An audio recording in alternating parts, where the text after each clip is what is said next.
Egypt was not weak. It was not ignorant. Egypt was the most powerful civilization on Earth, and it received 10 warnings from a god it had never heard of, and ignored every single one. Rise up! Get out from among my people! Just go! That was the king of Egypt, begging. My name is Hori. I was there. I saw all of it. I watched a god that nobody in this country had ever heard of walk into the greatest empire on Earth and take whatever he wanted. This is what I saw. I remember the river, before I remember anything else. The Nile moved like it was carrying the sun on its back. We didn't worship it like a symbol. We believed it was alive. I was a records clerk in Pharaoh's store city system. I counted grain, logged labor, tracked shipments. I wasn't a soldier nor a priest, just a man who wrote things down. But that meant I saw everything. My son used to follow me to the harbor on shipment days.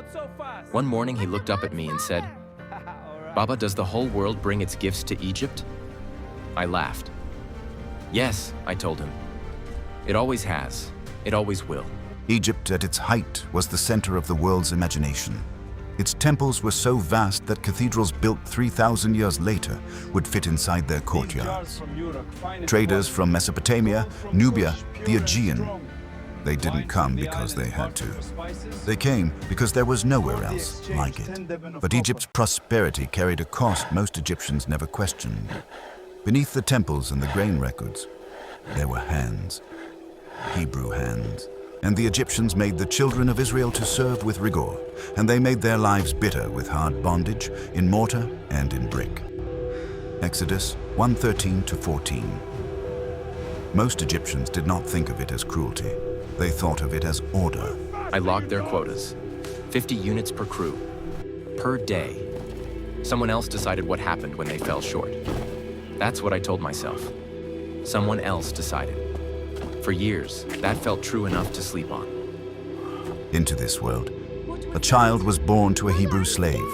His mother hid him for 3 months. When she could hide him no longer, she built a basket of reeds, sealed it with pitch, and placed it on the Nile, the same river that fed empires, now carrying one child.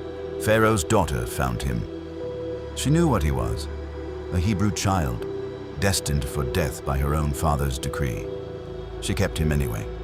She named him Moses, and so the man who would one day unmake Egypt was raised inside its palace. Then one day he was gone. Rumors moved through the quarter the way rumors do in empires. Quietly, quickly. Something about a Hebrew laborer, something about Moses, something about a body in the sand. I marked it in no record. Neither did anyone else. That should tell you everything about Egypt. Moses ran to Midian, a prince with blood on his hands and nowhere left to go. He sat down by a well. He had nothing. He was no one. For 40 years, Egypt's most wanted man became a shepherd in the desert. The ancient record states, "Now Moses kept the flock of Jethro, his father-in-law, the priest of Midian." Exodus 3:1. The man raised in the greatest palace on earth, now counting sheep. 40 years of silence. Until the silence broke. Fire. Not consuming, not spreading, just burning. A bush that would not die. And from inside it, a voice. "Moses, Moses, I have seen the affliction of my people in Egypt. I have heard their cry. I know their sorrows. Come, I will send you to Pharaoh." We heard nothing of Moses for 40 years. Egypt does not mourn what it erases. His name was removed from certain records, his face from certain walls. That is how empires handle embarrassment. They don't punish it, they delete it. Then the rumors started again. A man at the border, an old man, staff in hand, asking for an audience with Pharaoh, claiming to speak for the God of the Hebrews. We laughed. Egypt did not receive demands from desert wanderers. Moses and Aaron came before Pharaoh. The throne room of Egypt was not designed for conversations. It was designed to make you feel small. Towering columns, gold everywhere, guards lining every wall. The message was architectural. You are nothing, he is everything. Moses delivered the message. Thus says the Lord God of Israel, let my people go. Pharaoh's answer was immediate. Who is the Lord, that I should obey his voice? I know not the Lord, neither will I let Israel go. Exodus 5:2. That answer, those exact words, would define everything that followed. I was in the records hall when the first sign came. Someone ran in from the river, face white, mouth open, no words, just pointing, back toward the Nile. I remember walking to the river that morning. The smell reached me before the color did. Thick, copper. The same smell I would later learn had a name in Hebrew. Damn.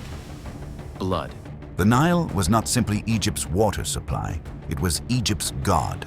Hapi, the god of the Nile, was worshipped as the source of all life. The first plague was not an inconvenience, it was a direct confrontation. The god of a nation of slaves had just killed Egypt's most powerful deity, and Pharaoh hardened his heart. We dug wells along the bank for 7 days, trying to find clean water beneath the ground. Some found it. Most didn't. I watched a woman give her child river water on the 3rd day. She had nothing else. I wrote nothing about it in my records. What category would I put it in? Pharaoh's magicians replicated the sign. They turned more water to blood, and Pharaoh walked away. Think about that. His solution to blood in the water was more blood in the water, and he called it a victory. Then came the frogs. Not a few, not scattered, everywhere. The ancient record says they covered every surface, in the houses, in the bedrooms, in the beds, in the ovens, in the kneading bowls, on the people themselves. Egypt could not move without touching one. Pharaoh called for Moses. For the first time, he asked for something. Pray to your God, remove the frogs, and I will let the people go. Moses asked him, when shall I pray? You choose the time. Pharaoh said, tomorrow. Tomorrow. Not tonight. Tomorrow. He chose one more night with the frogs rather than ask for immediate relief. Even then, pride would not let him rush. The frogs died. Egypt gathered them into heaps, and the land stank. And Pharaoh saw that there was relief, and hardened his heart. Exodus 8:15. Every warning removed became a reason to refuse the next one. Relief did not produce gratitude. It produced confidence. Maybe we can outlast this. After the frogs, I told myself, it is over. He will listen now. After the lice, I told myself, surely now. After the flies, I told myself, this cannot continue. I kept telling myself things. That is what people do when they live inside a system that will not change. They find reasons to believe it will fix itself. Lice from the dust, then flies so thick they filled every house, then disease that swept through Egypt's livestock. Cattle, horses, donkeys, camels, dead in the fields, the Hebrew livestock, untouched, every plague drawing a visible line. This side, that side, protected, destroyed, and still Pharaoh's heart was hard. Then Moses took handfuls of ash from a furnace and threw it toward the sky before Pharaoh, and it became boils, festering sores breaking out on every Egyptian, on the people, on the animals that remained, on the magicians themselves, who could no longer even stand before Moses. My son developed the sores on the 4th day. Small at first. He didn't complain. He was that kind of boy. I told him it would pass. I believed it would pass. I needed to believe it would pass. 6 plagues, 6 warnings, 6 opportunities, and after every single one, Pharaoh hardened his heart. The ancient record asks us to sit with that, not to rush past it, not 6 mistakes, 6 choices. How many warnings does a man need before we stop calling it a mistake and start calling it a decision?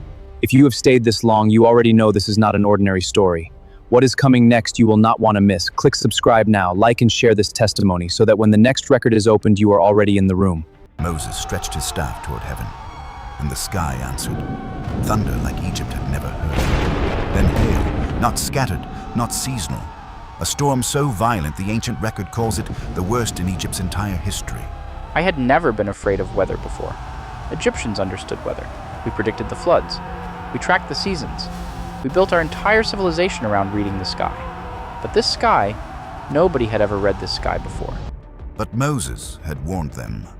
Before the first stone fell, he told every Egyptian who feared the word of God to bring their servants and livestock inside. The ancient record says, some listened. He that feared the word of the Lord among the servants of Pharaoh made his servants and his cattle flee into the houses. Exodus 9:20. Some Egyptians were already beginning to choose. The flax was destroyed. The barley was destroyed. The wheat and spelt survived only because they had not yet grown. Egypt had just lost its harvest. Not damaged, not reduced. Gone. Pharaoh called Moses again. This time he said words I had never heard from a Pharaoh's mouth. I have sinned. I have sinned. The Lord is righteous. The Lord is righteous. My people. My people are wicked. I was standing close enough to hear it. I watched the words leave his mouth. I watched them mean nothing. Moses walked out of the city, stretched his hands toward heaven. The thunder stopped. The hail stopped. The rain stopped. And Pharaoh saw that the storm had ended and sinned yet again. Exodus 9:34. Relief. Then hardness. Every single time. After the hail, I stopped writing certain things in my records. Not because I was ordered to, because I no longer knew what to call what I was seeing. There is no category in Pharaoh's record system for a god that wins. Then came the locusts. Moses warned Pharaoh's own officials first, and for the first time, the officials pushed back against their king. How long shall this man be a snare to us? Let the men go. Do you not yet know that Egypt is destroyed? Exodus 10:7. Even Pharaoh's own court could see it. Everyone except Pharaoh. The locusts came on an east wind. The ancient record says they covered the face of the whole earth, so that the land was darkened. They ate every plant the hail had left standing, every tree, every fruit. Nothing green remained in all of Egypt. Exodus 10:15. My son asked me why the Hebrew children were not afraid. I told him it was because they didn't understand what was happening. He looked at me for a long moment. Then he said, or they know something we don't. He was 9 years old. Pharaoh called Moses, I have sinned against the Lord your God and against you. Forgive my sin only this once. Exodus 10:16-17. Only this once. As if he had a ledger, as if mercy was a transaction, as if God was another official to be managed. Moses prayed. A strong west wind took the locusts and drove them into the Red Sea. Not one locust remained in all of Egypt, and Pharaoh hardened his heart. He would not let the people go. Exodus 10:19-20. 8 plagues. And I was still going to work every morning. Still logging what remained to log. Still telling myself this was temporary. That is the thing about living inside collapse. It happens slowly enough that you keep making plans. Then Moses stretched his hand toward heaven, and there was thick darkness over all the land of Egypt. 3 days. Not night darkness, not storm darkness. The ancient record says, a darkness which may be felt. Exodus 10:21-22. 3 days. I did not see my son's face. I knew he was there. I could hear him breathing. I held his hand in the dark, but I could not see him. 3 days. That should have been enough. That should have been more than enough. Ra, the sun god, the supreme deity of Egypt, the god Pharaoh himself claimed to embody on earth. For 3 days, Ra did not rise. This was not weather. This was not astronomy. This was a direct answer to the question Pharaoh asked at the very beginning. Who is the Lord? When the light came back, I walked outside and stood in the sun for a long time. I let it hit my face. I had never been grateful for the sun before. You don't thank things you believe will always be there. Until one morning, they almost weren't. Pharaoh called Moses one final time after the darkness. He was willing to let the people go, all of them, even the children. But he demanded the livestock stay. Moses refused. Not one hoof would remain. Pharaoh's response was immediate. Get away from me. The day you see my face again, you will die. Exodus 10:28. 9 plagues, and this is where Pharaoh drew his line. Moses walked out of the palace that day, and something in the city felt different. Not quieter, not louder, just final. Like the moment before a door closes, when you can still stop it, but you don't. That night, Moses delivered the final warning. Not to Pharaoh. Pharaoh had made his choice. This warning was for the Hebrews. Take a lamb, unblemished. Slaughter it at twilight. Take the blood and paint it on your doorposts. For tonight, the Lord will pass through Egypt. Thus says the Lord, about midnight I will go out into the midst of Egypt, and all the firstborn in the land of Egypt shall die, from the firstborn of Pharaoh who sits on his throne, even to the firstborn of slave girl behind the handmill, and all the firstborn of the cattle. Then the ancient record says something extraordinary. Moses left Pharaoh in great anger. Exodus 11:8. This man who had stood calm through 9 plagues, this man who had absorbed every rejection without breaking, walked out angry, not because he had lost, because he knew exactly what Pharaoh had just chosen, and who would pay for it. That evening, the Hebrew quarter went quiet in a way I had never heard before. Not the quiet of fear, not the quiet of exhaustion, something else, like a people holding their breath together, like they knew something was coming and had been told exactly what to do about it. Take a lamb without blemish, slaughter it at twilight. Take the blood and strike it on the 2 doorposts and on the lintel. Eat the meat roasted with fire, with unleavened bread and bitter herbs. Your sandals on your feet, your staff in your hand. Eat it in haste. For the Lord says, I will pass through the land of Egypt this night, and when I see the blood, I will pass over you. The instructions were ancient in their precision. A lamb without blemish, blood on the doorposts and the lintel, eaten in haste, dressed and ready to move. This was not a ritual designed for comfort. It was designed for people on the edge of departure. Every detail said the same thing. Be ready. I did not sleep that night.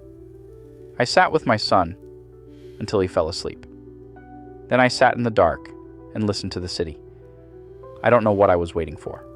I think part of me already knew. At midnight, the Lord struck. Every firstborn in the land of Egypt, from the firstborn of Pharaoh, who sat on his throne, to the firstborn of the captive in the dungeon, and all the firstborn of the livestock. Exodus 12:29. No plague before this had touched the palace. No plague before this had been this silent.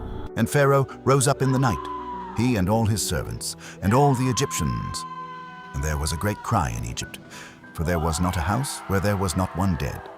Exodus 12:30. I heard the cry begin, far away Wake up, first, son. then closer, then next door. Gods, no. I turned to my son.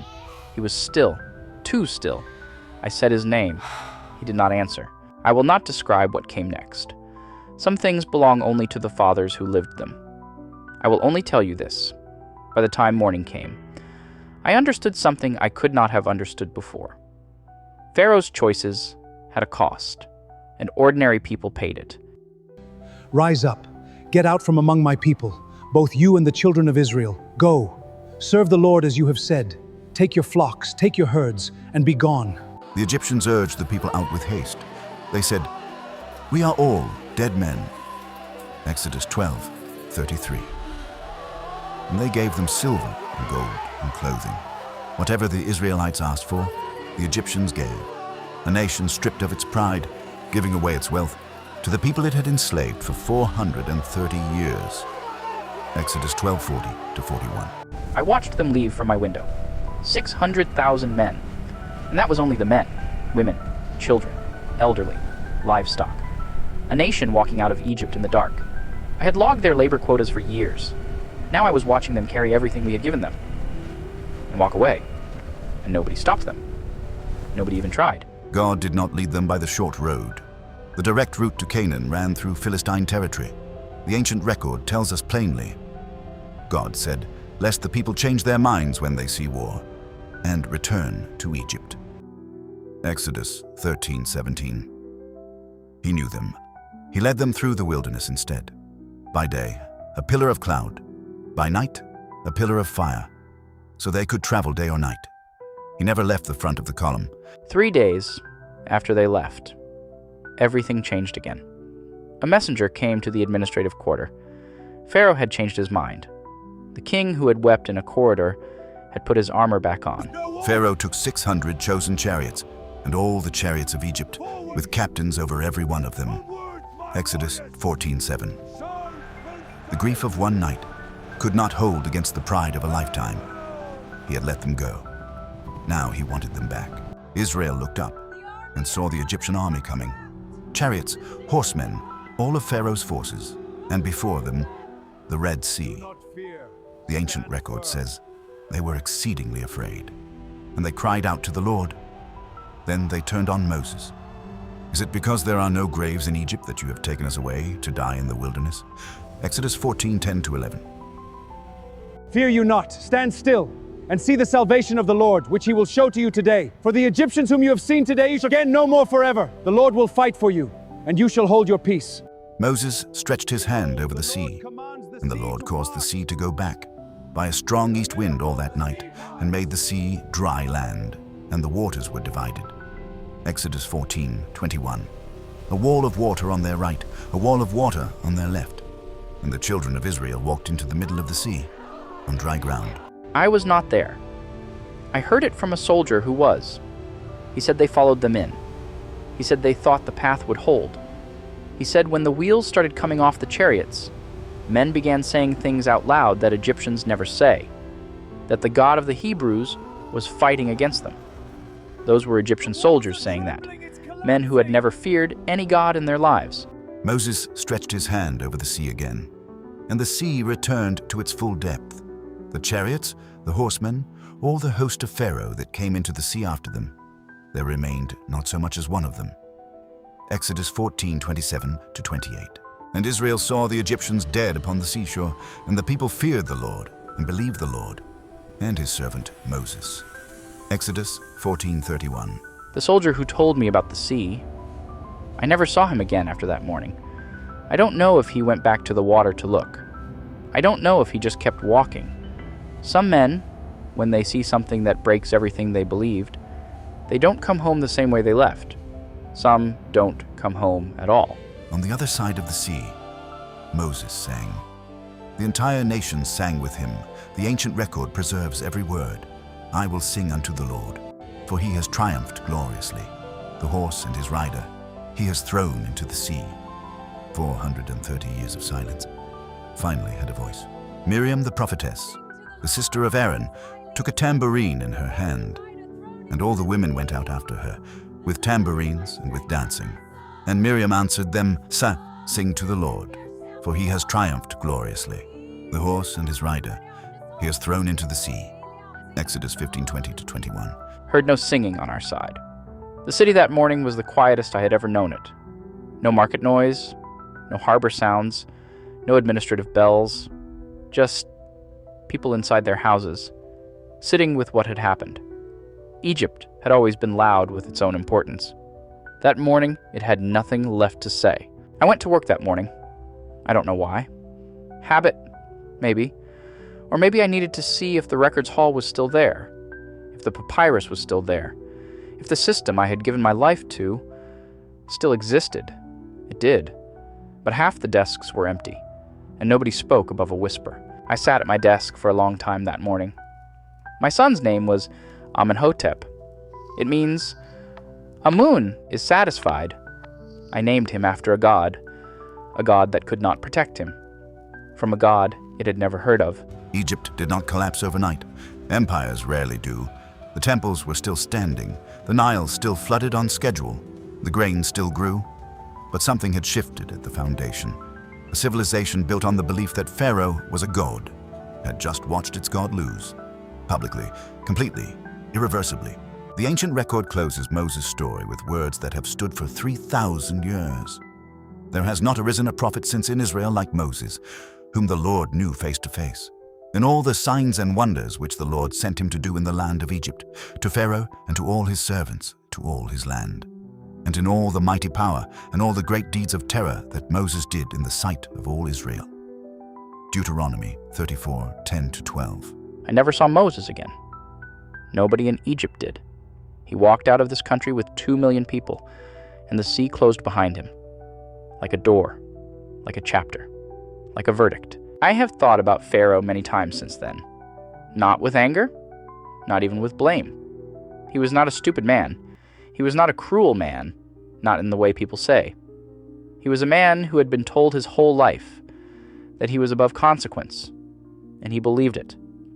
That is the most dangerous thing one human being can tell another. My son asked me once, before everything, if the whole world brought its gifts to Egypt. I told him yes. It always had. It always would. I was wrong about the second part, but I want you to know. he was right about the first. The whole world did come to Egypt, including the god of a nation of slaves. And Egypt was never the same again. Before I close this record, I want to ask you something. Not about Moses, not about Pharaoh, about you. Because this story is not really about Egypt, it is about what happens when warning arrives and power decides it is the exception. You are living inside a story right now. You have warnings arriving that you are naming something else. Inconveniences, bad luck, timing. Pharaoh had names for his warnings too. He called them manageable, until the morning he couldn't manage anymore. Egypt had everything: beauty, power, history, prosperity, and it lost it. Not because it was weak, but because it confused strength with immunity. What are you confusing right now? If you made it to the end of this video, it means you yearn for life lessons that only biblical history can give. Please like and subscribe so you won't miss the next story we uncover.